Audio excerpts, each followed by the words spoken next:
Viewers എല്ലാവർക്കും നമസ്കാരം. വിക്രത്തിൻ്റെയും വേദയുടെയും ഇന്നത്തെ വിശേഷത്തിലേക്ക് എല്ലാ കൂട്ടുകാർക്കും സ്വാഗതം കേട്ടോ. അങ്ങനെ മുത്തശ്ശിയെ ഇരുത്തി പൊരിച്ചുകൊണ്ടിരിക്കുകയാണ് നമ്മുടെ പത്മയും അതുപോലെ അവരുടെ മറ്റു മക്കളും ഒക്കെ കൂടി ചേർന്ന്. അമ്മ എന്ത് ചതിയാണ് കാണിച്ചത്? എന്തിനാ അമ്മ ഇന്ന് വേദയും കൂട്ടിയിട്ട് അവൻ്റെ വീട്ടിലേക്ക് പോയത്? എൻ്റെ പൊന്നുമോളെ, വേദയെ ഞാനൊന്നും അല്ല കൊണ്ടുപോയി ആക്കിയത്. പിന്നെ വേദ ഇന്ന് ക്ഷേത്രത്തിൽ വന്നെന്നുള്ളത് ശരി തന്നെയാണ്. അവളുടെ തീരുമാനമാണ്. അവളുടെ ഭർത്താവിൻ്റെ വീട്ടിൽ തന്നെ നിൽക്കുള്ളൂ എന്ന്. ഭർത്താവ് അവനൊരു ഗുണ്ടയാണെന്ന് അമ്മയ്ക്ക് അറിയാവുന്ന കാര്യമല്ലേ? പിന്നെ എന്തിനാ അമ്മ അവൻ്റെ ഒപ്പം അവളെ വിട്ടത്?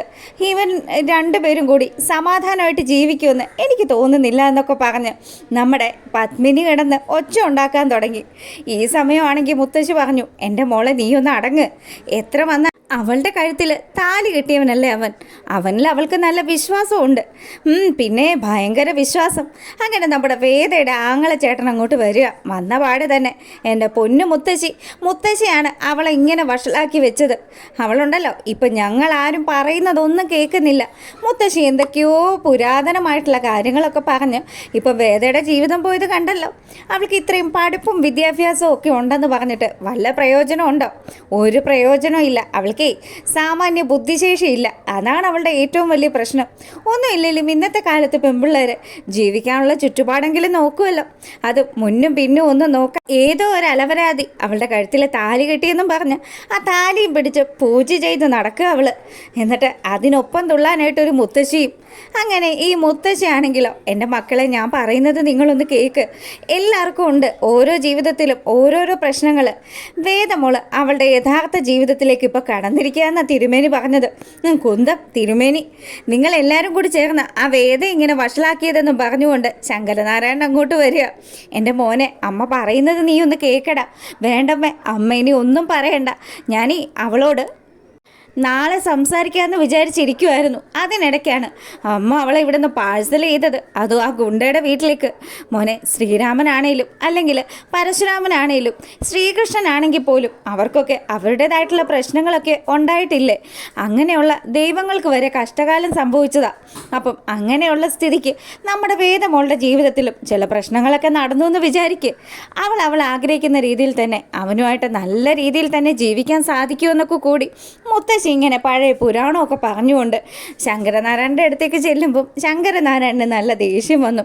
പുള്ളിക്കാരനാണെങ്കിൽ അമ്മയാണ് കാര്യം. എൻ്റെ മോള് അമ്മയുടെ ഒപ്പം നടന്ന് നല്ല ശീലങ്ങളൊക്കെ പഠിക്കുന്നത് കാണുമ്പോൾ എനിക്ക് നല്ല സന്തോഷവും സമാധാനവും ഒക്കെ ഉണ്ടായിരുന്നു. പക്ഷേ അതൊക്കെ തൊലച്ചു കളയുന്ന രീതിയിലാണ് അമ്മ പറഞ്ഞു കൊടുത്ത പല കാര്യങ്ങളും അവളുടെ തലമണ്ടയിൽ കയറിയത്. അല്ലെങ്കിൽ പിന്നെ അവൾ ആ ഗുണ്ടയുടെ വീട്ടിലേക്ക് പോവോ? അമ്മ ഒന്ന് ആലോചിച്ച് നോക്ക്. ഇനി എന്തായാലും അങ്ങനെ ഒരു മകള് എൻ്റെ ജീവിതത്തിൽ ഇല്ലയെന്ന് വിചാരിച്ച് ഞാൻ കാലം കഴിച്ചോളാമെന്ന് പറഞ്ഞ് പുള്ളിക്കാരൻ അവിടുന്ന് പോയി. ഇനിയിപ്പോൾ ഞാൻ എന്താ ചെയ്യേണ്ടത്? എൻ്റെ ഏട്ടനാണെങ്കിൽ വേദ വന്ന സന്തോഷത്തിലിരിക്കുമായിരുന്നു. മുത്തശ്ശി ഇങ്ങനെ ഒരു കൊടും ചതി ചെയ്യുമെന്ന് സ്വപ്നത്തിൽ പോലും ഞങ്ങൾ വിചാരിച്ചില്ലല്ലോ. വേദയ്ക്ക് വേണ്ടി കാത്തിരിക്കുക എൻ്റെ ദർശനെ പോലെ അത്രയും നല്ല ഒരാണിനെ കിട്ടിയിട്ട് അതൊന്നും വേണ്ടാഞ്ഞിട്ട് ഒരു ക്രിമിനലിൻ്റെ പുറകെ പോയിരിക്കുകയല്ലേ നിങ്ങളുടെ കൊച്ചുമോള്. ഇനി എന്താന്ന് വെച്ചാൽ വരാനുള്ളത് അവൾ അനുഭവിക്കട്ടെ എന്ന് പറഞ്ഞു അവരെല്ലാവരും കൈ ഒഴിഞ്ഞു പോകുമ്പം നമ്മുടെ പത്മയും അതുപോലെ മുത്തശ്ശിയും കൂടി വേദമോളുടെ കാര്യത്തിൽ നമുക്ക് രണ്ടുപേർക്കും മാത്രമേ ഉള്ളൂ അമ്മേ ടെൻഷനെന്നും പറഞ്ഞ് മുത്തശ്ശിയോട് ചേർന്നിരിക്കുകയാണ് പത്മ. പിന്നീടാണെങ്കിൽ വീട്ടിലിരിക്കുന്ന വേദയെ കാണിക്കുക കേട്ടോ. വേദ വലിയ സങ്കടത്തിൽ ഓരോ കാര്യങ്ങളും ഒക്കെ ആലോചിച്ചുകൊണ്ട് ഇന്നലെ വരെ തൻ്റെ ജീവിതം എത്ര കളർഫുള്ളായിരുന്നു, എന്നാൽ ഇന്ന് തൻ്റെ ജീവിതത്തിൽ ഒരുപാട് പ്രശ്നങ്ങളാണെന്നൊക്കെ ആലോചിച്ച് വിഷമിച്ചിങ്ങനെ ഇരിക്കുമ്പോൾ നമ്മുടെ വിക്രത്തിൻ്റെ റൂമിലേക്ക് 2 പെരിച്ചാഴികൾ കയറി പോവുകയാണ്. മറ്റാരുമല്ല, അവൻ്റെ നന്ദിനി ഏട്ടനും. അപ്പം ഇവരെ രണ്ടുപേരെയും കണ്ടതും എന്താ രണ്ടുപേരും കൂടെ എൻ്റെ റൂമിൽ? എടാ മോനെ, ഞങ്ങൾ നിന്നോട് ചില കാര്യങ്ങൾ പറയാൻ വന്നതാ. നീ കൊണ്ടുപോയി ആക്കിയ പെണ്ണുണ്ടല്ലോ, അവളൊരു അഹങ്കാരിയാണ്. അല്ലേ പിന്നെ നീ കൊണ്ടുപോയി ആക്കിയ സ്പീഡിന് അവളിങ്ങോട്ട് തിരിച്ചു വരില്ലല്ലോ. ഏട്ടത്തി ഇപ്പം ഇത് പറയാനാണോ ഇങ്ങോട്ട് വന്നതെന്ന് അവൻ ദേഷ്യത്തോടു കൂടി ഏട്ടത്തിയുടെ അടുത്ത് ചോദിക്കുക. ആ സമയം പുള്ളിക്കാർ പറഞ്ഞു, എടാ പുരാതന കാലത്ത് പെണ്ണുങ്ങൾ അന്ന് മുതൽ തുടങ്ങിയ ശത്രുതയാണ്. സത്യം പറഞ്ഞാൽ അവൾ നിന്നോട് പകരം ചോദിക്കാൻ വന്നതാകാനാണ് സാധ്യത. ആ ദുര്യോധനൻ്റെ ചോര കൊണ്ട് മാത്രമേ തൻ്റെ മുടി കെട്ടുള്ളൂ എന്നും പറഞ്ഞ് ഏട്ടാ ഒരു പുള്ളിക്കാരി ശപഥം ചെയ്തല്ലോ. കുന്തിയാണോ അതോ കാന്താരിയാണോ? അവരാരും അല്ല, പാഞ്ചാലി അടി. എന്താണെങ്കിലും അവൾ ശപഥം ചെയ്തല്ലോ. അതുപോലെ ശബദമായിട്ടായിരിക്കും വേദ ഇവിടെ വന്നിരിക്കുന്നത്. എന്തായാലും നിന്റെ കട്ടപ്പൊക്കെ കണ്ടിട്ട് അവൾ ഈ വീട്ടിൽ നിന്ന് പോകുള്ളൂ മോനെ.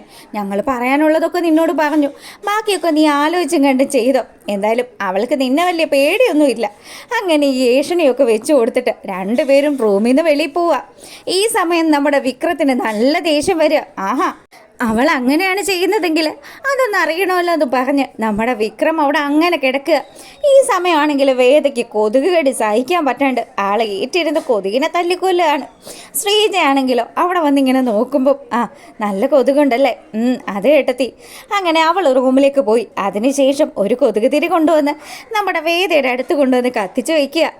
അവിടെ ഈ കാര്യങ്ങളൊക്കെ നടക്കുമ്പം നമ്മുടെ വിക്രത്തിനും അത്യാവശ്യം കൊതുകടി കൊണ്ടു. വിക്രം പതുക്കെ എഴുന്നേറ്റിട്ട് എന്ത് ശല്യം ഇത്, മനുഷ്യനെ കിടത്താൻ പോലും സമ്മതിക്കില്ല. പുറത്താണെങ്കിൽ ഒരു വേതാളം, അകത്താണെങ്കിൽ ഈ പന്ന കൊതുകെന്നും പറഞ്ഞ് അവനിങ്ങോട്ട് ഇറങ്ങി വരികയാണ്.